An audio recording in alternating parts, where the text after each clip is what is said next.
جس طرح یہودیوں نے آپ کو پہچانا، ایسے ہی عیسائیوں نے بھی آپ کو پہچانا، اور عیسائیوں کی پہچان کے واقعات آپ نے بہت شروع سے سن لیے۔ ورقہ ابن نوفل، اس کے بعد بحیرہ راہب، اس کے بعد نستورہ راہب، اس کے بعد مختلف مواقع کے اوپر۔ عیسائیوں میں جو سب سے مشہور ایک اسلام تھا، یہ حضرت سلمان فارسی، علامہ ذہبی بہت مشہور محدث ہیں، اور ان کی تاریخ اسلام پر اور اسماء الرجال پر بہت ساری کتابیں۔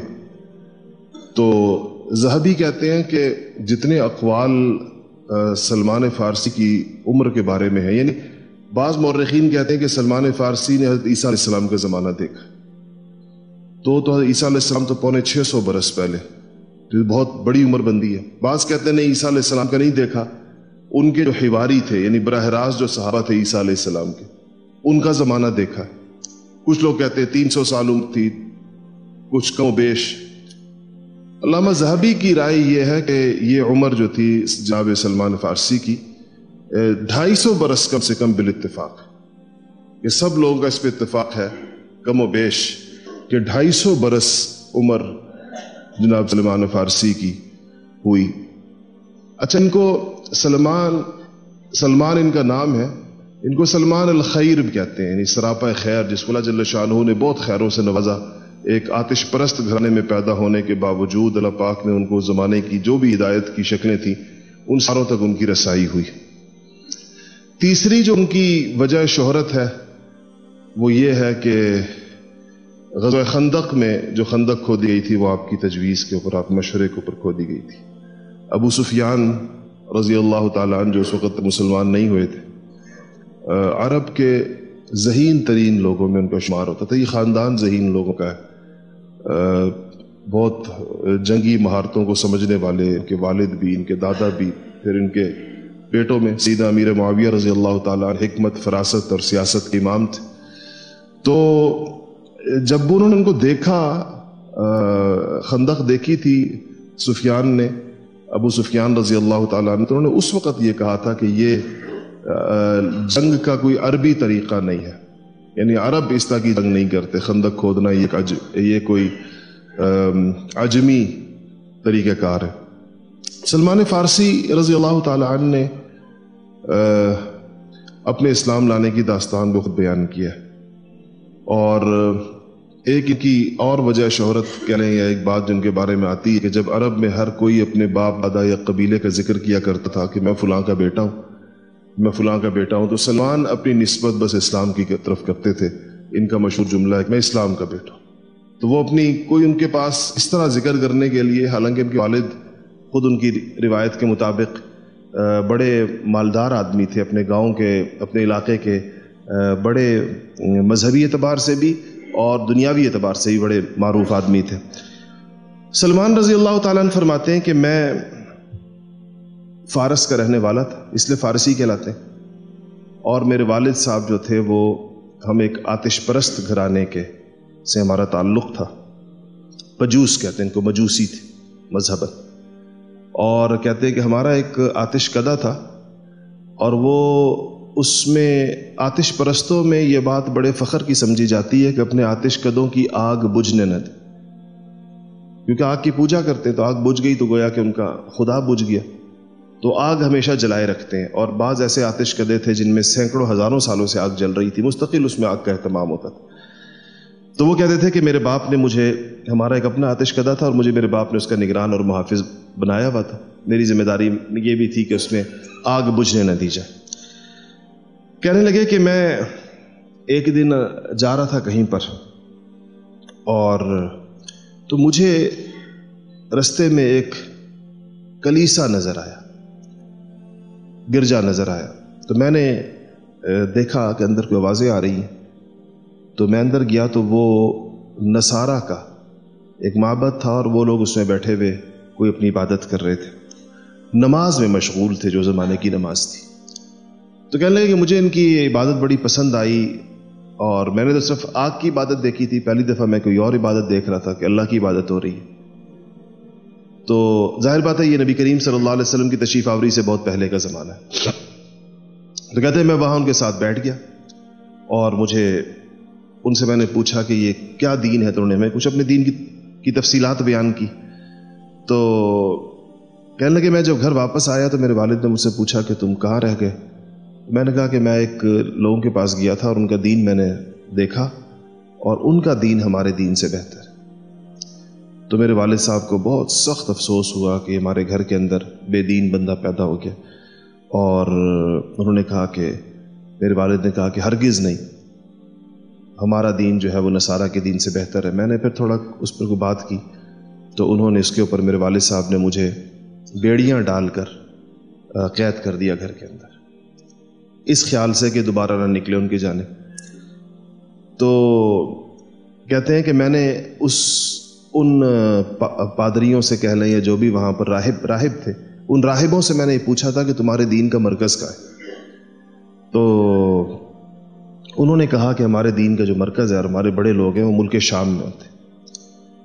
تو میرے دل میں یہ شوق پیدا ہوا کہ میں ملک شام کی طرف جاؤں اور اس دین کے بڑے لوگوں کو دیکھوں وہ کون لوگ. فرماتے ہیں کہ جب مجھے میرے والد نے قید کر لیا تو میرا ایک ملازم تھا اور میں نے اپنے اس ملازم کو اس پر آمادہ کر لیا کہ وہ میرا پیغام پہنچا دے انہی راہبوں کی جانب اور ان سے جا کر یہ کہے کہ جب آپ کا کوئی قافلہ یا پہ کوئی لوگ شام کی طرف جا رہے ہوں تو مجھے اس کی اطلاع کر دیں کسی طریقے سے، اسی ملازم کے ذریعے مجھے اس کی اطلاع دے دیں. تو کہنے لگے کہ انہوں نے میں قید میں ہی تھا کہ مجھے ان کی اطلاع ملی کہ انہوں نے کہا کہ ہمارا ایک قافلہ شام جا رہا ہے. کہتے میں نے اپنے ملازم کو آمادہ کیا تو اس پر کہتے ہیں کہ اس نے مجھے کھول دیا اور میں ان کے پاس چلا گیا اور ان کے ساتھ میں ملک شام پہنچا یعنی فارس سے شام چلے گئے. کہتے شام پہنچا تو میں نے وہاں جا کے معلومات کی کہ سب سے بڑا راہب، سب سے بڑا ان کا مذہبی پیشوا کون ہے. تو کہتے مجھے جس بندے کا بتایا گیا تو میں اس کے پاس جا کر اپنے آپ کو پیش کر دیا کہ میں آپ کے پاس رہنا چاہتا ہوں، دین سیکھنا چاہتا ہوں، اس دین پر عمل کرنا چاہتا ہوں. اس نے مجھے اپنے ساتھ رکھ لیا.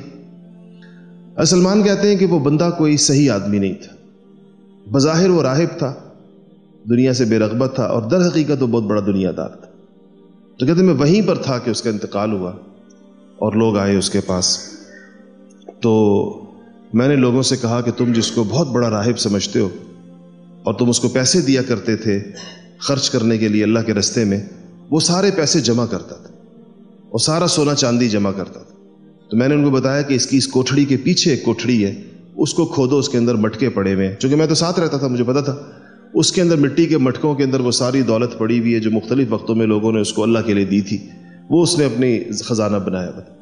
کہتے جب یہ میں نے لوگوں کو بتایا اور لوگوں نے واقعی جا کر اس کوٹھڑی کو کھودا، اس کے اندر سے اتنی مٹکے نکلے سونے چاندی سے بھرے ہوئے، تو لوگ بڑے غصے کے اندر آئے اور اس کی لاش جس کو وہ بڑے اعزاز اور احترام کے ساتھ دفنا چکے تھے اس کو دوبارہ نکال کر جلا دیا اور بہت ہی اس کے ساتھ جو ہے وہ سنسار کیا. اس کی جگہ کہتے ہیں کہ پھر ایک اور عالم بیٹھ، ایک اور بندہ اس کی جگہ پر آیا.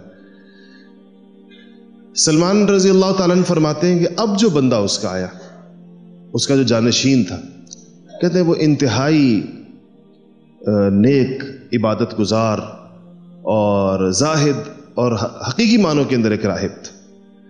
تو کہتے ہیں مجھے اس سے اس قدر محبت ہوئی، میں اس کے ساتھ رہا، میں نے اس کی اللہ کے ساتھ اس کے تعلق کو یا دنیا سے اس کی بے رغبتی کو میں نے اتنا دیکھا. تو کہنے لگا کہ ان کی زندگی جتنی تھی میری گزری، جب ان کا آخری وقت آیا، نزع کا عالم ان پہ گویا طاری ہوا، تو میں نے ان سے کہا کہ آپ مجھے یہ وصیت کیجئے، یہ بتائیے کہ آپ کے بعد میں کس کے پاس جا کے رہوں. تو انہوں نے مجھے کہا کہ تم میرے مرنے کے بعد موصل، عراق کا جو مشہور شہر ہے، آج بھی اس کا نام موصل ہی، کہا تم موصل چلے جاؤ، وہاں کا جو راہب ہیں بڑے، وہ بڑے اللہ والے، تم ان کے پاس رہو. تو کہتے ہیں کہ میں ادھر چلا گیا. اس کے بعد کہتے ہیں ان کی زندگی ساری میں ان کے ساتھ رہا. ان کے جب انتقال کا وقت آیا، میں نے ان سے پوچھا کہ میں کہاں جا کر رہوں. تو انہوں نے مجھے کہا کہ نصیبین ایک شہر ہے، تو کہا کہ تم ادھر جا کے رہو اور اس کے راہب کے پاس. میں اس کے پاس رہا. کہتے ہیں اس کے انتقال کا وقت آیا، میں نے ان سے پوچھا تو انہوں نے مجھے عموریہ ایک اور شہر ہے کہا، انہوں نے مجھے وہاں پر بھیج دیا. تو کہا کہ جب اس کے انتقال کا وقت آیا، اس سے اندازہ لگائیں کہ کتنی لمبی عمر تھی کہ یہ شام والا بھی فوت ہوا، موصل والا بھی فوت ہوا، عموریہ والا بھی، نصیبین والا بھی فوت ہوا، عموریہ والا بھی فوت ہوا۔ اب کہتے ہیں جب اس کے وفات کا وقت آیا تو میں نے ان کو سارا بتایا، میں نے کہا کہ میں اس طرح شام سے میرا سفر شروع ہوا تھا، اور پھر میں موصل میں رہا، پھر میں نصیبین میں رہا، پھر میں آپ کے پاس آیا ہوں۔ اب آپ بظاہر دنیا سے رخصت ہو رہے ہیں، تو آپ بتائیں کہ میں کس کے پاس جا کر رہوں۔ تو کہتے ہیں کہ اس نے مجھے کہا کہ اس وقت کوئی ایسا عالم عیسائیت کے اندر موجود نہیں ہے کہ جس کی طرف میں تمہاری رہنمائی کروں، تمہیں ریفر کروں، تمہیں بھیجوں اس کی طرف۔ البتہ آخری نبی کا زمانہ قریب آ رہا ہے، اور بجائے اس کے کہ اب تم عیسائی راہبوں کو ڈھونڈو اور تم ان کے پاس جا کر رہو، تم اس سرزمین کے اوپر جا کر رہو جہاں پر اس آخری نبی نے اپنے ظہور کے بعد ہجرت کر کے جہاں پر آنا ہے، تم وہاں چلے جاؤ۔ اور وہ اسے مجھے کہا کہ اس طرح نخرستانوں کی سرزمین، یثرب کا پتہ بتایا، اور یہ کہا۔ اس کے بعد کہتے ہیں وہ فوت ہو گئے۔ کہتے اس کی تجہیز و تکفین سے ہم فارغ ہوئے، اور بس میرے دل میں امنگ ہوئی کہ میں جا کر آخری نبی نے جہاں پر آنا ہے میں وہاں چلا جاؤں۔ تو کہتے ہیں کہ میں ایک جو قافلے اس طرف جایا کرتے تھے، تو میں نے ان میں سے ایک سے بات کی۔ میں نے کچھ اس عرصے کے اندر کچھ میں جانور وانور پالتا تھا، تو میرے پاس اپنی کچھ گائے بکریاں جمع تھی، تو میں نے ان سے کہا کہ جب کوئی قافلہ جانے والا ہو یثرب کی طرف تو مجھے بتائے۔ تو کچھ عرصے کے بعد ایک قافلہ کہتے ہیں تیار ہو گیا، اور اس سے میری بات ہوئی۔ میں نے ان کو کرائے کی مد کے اندر اپنی بکریاں اور اپنی بھیڑیں اور اپنی گائے وغیرہ ان کو دے دی کہ وہ مجھے اس کے عوض میں یثرب تک پہنچائیں گے۔ کہتے ہیں بڑے ظالم لوگ تھے، مجھ سے کرایہ بھی لیا، اور چونکہ میں اکیلا تھا اور تنہا تھا، وہ بہت سارے لوگ تھے، تو مجھے غلام بھی بنا لیا اور مجھے لے جا کر یثرب کے بازار میں بیچ دیا، حالانکہ میں آزاد تھا اور میں یہاں پر آیا تھا۔ کہتے ہیں وہاں پر ایک یہودی نے مجھے خرید لیا۔ ایک روایت میں آتا ہے کہ وہ کہتے ہیں کہ میں یثرب میں نبی کریم صلی اللہ علیہ وسلم کی تشریف آوری سے پہلے 10 بار بکا ہوں، مختلف لوگوں کے ہاتھ میں، ایک کے بعد ایک، ایک کے بعد ایک، ایک کے بعد ایک کے ہاتھ میں لوگ بیچتے رہے، خریدتے رہے، جیسا غلام ہوتے۔ اب خدا جانے یہ کتنی مدت ہے جو انہوں نے یثرب میں گزاری ہے، کیونکہ راہب نے یہ کہا تھا کہ ابھی ان کا ظہور نہیں ہوا۔ اس کا مطلب ہے ادھر آپ کا ظہور ہوا ہوگا مکہ میں، پھر آپ نے مکہ مکرمہ کے اندر 13 برس گزارے، اس کے بعد ظاہر بات ہے اس کے بعد آپ نے ہجرت فرمائی ہے، تو یہ سارا زمانہ اس کا سلمان فارسی رضی اللہ تعالیٰ عنہ ان کا یہ مدینہ میں گزرا ہے، یثرب میں۔ کہتے ہیں اس کے بعد مجھے وہ جو عموریہ والا راہب تھا، اس نے مجھے 3 باتیں، 3 علامتیں بتائی تھیں۔ اس نے کہا، جب میں نے ان سے پوچھا کہ جو آخری نبی آئیں گے تو میں پہچانوں گا کیسے؟ ان کا 3 باتیں دیکھ لینا۔ ایک یہ کہ وہ صدقے کا مال نہیں کھائیں گے، صدقہ نہیں کھائیں گے۔ دوسرا یہ ہے کہ وہ ہدیہ قبول کریں گے، کوئی ان کو ہدیہ دے تو ان کو قبول کریں گے۔ تیسرا یہ ہے کہ ان کے دونوں شانوں کے درمیان، دونوں کاندھوں کے درمیان مہر نبوت ہوگی۔ یہ 3 علامتیں دیکھ لینا۔ کہتے ہیں کہ میں جب آیا تو میں اپنے آخری جس آقا کے پاس تھا، تو میں اس کے باغ میں، کھجوروں کے باغ میں کام کر رہا تھا، جو مزدوری جس طرح اپنے اس کے مالک کے کہنے کے مطابق میں اوپر چڑھا ہوا تھا، باغ، کھجور کے باغ کے درخت کے اوپر۔ تو کہتے ہیں نیچے اس میرے مالک کا، میرے آقا کا چچزاد بھائی آیا اور میرے آقا سے کہنے لگا کہ تم نے یہ بنی قیلہ کے بچوں کو دیکھا؟ بنی، میں نے بتایا تھا نا کہ قیلہ نام تھا اوس اور خزرج کی ماں کا، دونوں بھائی تھے چونکہ، تو یہودی ان کو بہت ہی حقارت سے مخاطب کیا کرتے تھے۔ تو کہنے لگے کہ ان کو دیکھا یہ اوس اور خزرج کو، یہ آج کل اس کے پیچھے ہو گئے ہیں، وہ جسے نبوت کا دعویٰ کیا۔ کہتے ہیں نبوت کا لفظ سنا اور اس کی تو میری عجیب کیفیت ہوگی کہ یہ بندہ جو سال سے انتظار میں، اس کی کیا کیفیت ہوگی۔ تو کہنے لگے میں تو ایسے لگا جیسے میں ابھی درخت سے گر جاؤں گا نیچے۔ میں تیزی کے ساتھ نیچے اترا اور میں نے پوچھا اس سے، چچزاد بھائی سے، اپنے آقا کے، کہ کس نے نبوت کا دعویٰ کیا ہے اور کدھر ہے وہ؟ تو کہتے جیسے میں نے یہ بات پوچھی تو میرے آقا کو بڑا تعجب ہوا کہ مالکوں کی گفتگو کے اندر غلام نے کیسے انٹرپٹ کیا۔ تو اس نے کھینچ کے تھپڑ میرے منہ پہ مارا اور مجھے کہا کہ تمہارا کیا کام ہے اس بات کے اندر جو ہم آپس کے اندر کر رہے ہیں، اور چلو واپس جاؤ، جو تمہیں جو کام حوالے کیا ہے وہ کرو۔ تو کہتے ہیں میں دوبارہ اوپر آ گیا، لیکن میرے کان لگے ہوئے تھے ان دونوں کی طرف کہ آپس کے اندر کیا بات کرتے ہیں۔ تو فرماتے ہیں کہ جب انہوں نے کہا کہ اس نے ذکر کیا کہ وہ فلانی جگہ کے اوپر بیٹھے ہوئے اور قباء کا ذکر کیا کہ قباء کے اندر آئے ہیں اور یہ لوگ جو ہیں وہ جوق در جوق وہاں جا رہے ہیں ان کے پاس. تو حضرت سلمان فرماتے ہیں کہ میں نے اپنے کام سے فارغ ہوا، جب میری چھٹی ہوئی میں سیدھا نکلا آپ کی تلاش کے اندر. تو کہنے لگے کہ جب میں گیا تو میں نے آپ کو قباء کے اندر تشریف فرما دیکھا، آپ کی پہلی زیارت میں نے کی. اب مجھے تو وہ 3 جو علامتیں بتائی تھیں راہب نے، مجھے تو اس کی تلاش تھی. تو کہتے میرے پاس کچھ رقم تھی تو میں نے وہ آپ کو پیش کی اور میں نے کہا کہ جی یہ صدقہ ہے اور آپ کے لیے ہے اور آپ کے رفقا کے لیے. تو کہا کہ آپ نے فرمایا، مجھ سے کہا کہ میں صدقہ نہیں کھاتا لیکن یہ میرے رفقا اس کو استعمال کر لیں گے، اور آپ نے اپنے رفقا میں تقسیم کر دیا. کہتے ہیں جب یہ آپ نے کہا تو میری پہلی علامت پوری ہو گئی. تو کہتے ہیں کہ میں نے کہا کہ ایک تو پوری ہو گئی. کہتے ہیں واپس آ گیا، پھر میں نے کچھ پیسے جمع کرنے شروع کیے اور کچھ پیسے میرے پاس جمع ہوئے تو میں ایک دفعہ دوبارہ آپ کی خدمت میں حاضر ہوا اور میں نے کہا کہ یہ کچھ آپ کے لیے میں ہدیہ لے کر آیا. تو جب میں نے ہدیہ کہا تو آپ نے اس کو قبول فرما لیا. تو یہ میری دوسری علامت بھی پوری ہو گئی. اب کہتے ہیں مجھے تیسری علامت کا انتظار تھا. تو کہتے ہیں کہ میں آ گیا اور چند روز کے بعد اب آپ مدینہ منورہ تشریف لا چکے تھے. تو کہتے ہیں میں چند روز کے بعد میں پھر آپ کی خدمت میں آپ کو ڈھونڈتا ہوا، ظاہر بات ہے. تو مجھے پتا چلا کہ آپ بقیع کے اندر تشریف فرما. بقیع مدینہ منورہ کا جو قبرستان جس کو آج جنت البقیع کہتے ہیں، اس زمانے میں بقیع کہلاتا تھا. تو کہتے ہیں میں بقیع کے اندر مجھے پتا چلا کہ آپ وہاں پر ہیں. تو میں وہاں پر گیا تو آپ اپنے ساتھیوں کے ساتھ تشریف فرماتے.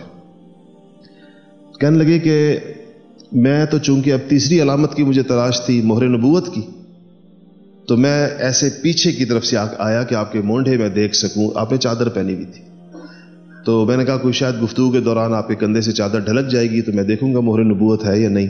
تو کہتے ہیں جیسے ہی میں ادھر بیٹھا اور جیسے میں اس ارادے سے پیچھے کی طرف آیا آپ کے، تو آپ نے اپنی چادر خود ہی نیچے کر دی. تو کہا کہ جب آپ نے چادر نیچے کی اور مجھے مہر نبوت نظر آئی تو میں وارفتگی کے ساتھ آپ کو لپٹ گیا اور میں نے آپ سے کہا کہ مجھے آپ نے ارشاد فرمایا، مجھ سے کہا کہ اب تم سامنے آ کے بیٹھ جاؤ، مطلب تمہارا مقصد پورا ہو گیا، تم نے دیکھ لی مہر نبوت. تو کہتے ہیں میں اس وقت بہت خوش بھی ہوا اور انتہائی مجھے راحت بھی ہوئی اور میں نے آپ کے ہاتھ پر اسلام قبول کر لیا. اور میں پھر دوبارہ اپنے آقا، میں تو غلام تھا، اپنے آقا کے پاس چلا گیا. تو کہنے لگے کہ اور اسی وجہ سے سلمان فارسی کہتے ہیں چونکہ میں کسی اور کا غلام تھا اس لیے میں غزوہ بدر میں بھی شریک نہیں ہوا اور میں غزوہ احد میں بھی شریک نہیں ہوا. اور واقعی آپ دیکھیں تو بدر اور احد کے اندر سلمان فارسی کا نام نہیں آتا، حالانکہ اسلام لے آئے تھے. تو کہتے ہیں میں اب کسی اور کا غلام تھا، ان کے اس کے اوپر تو نہیں شریک ہو سکا.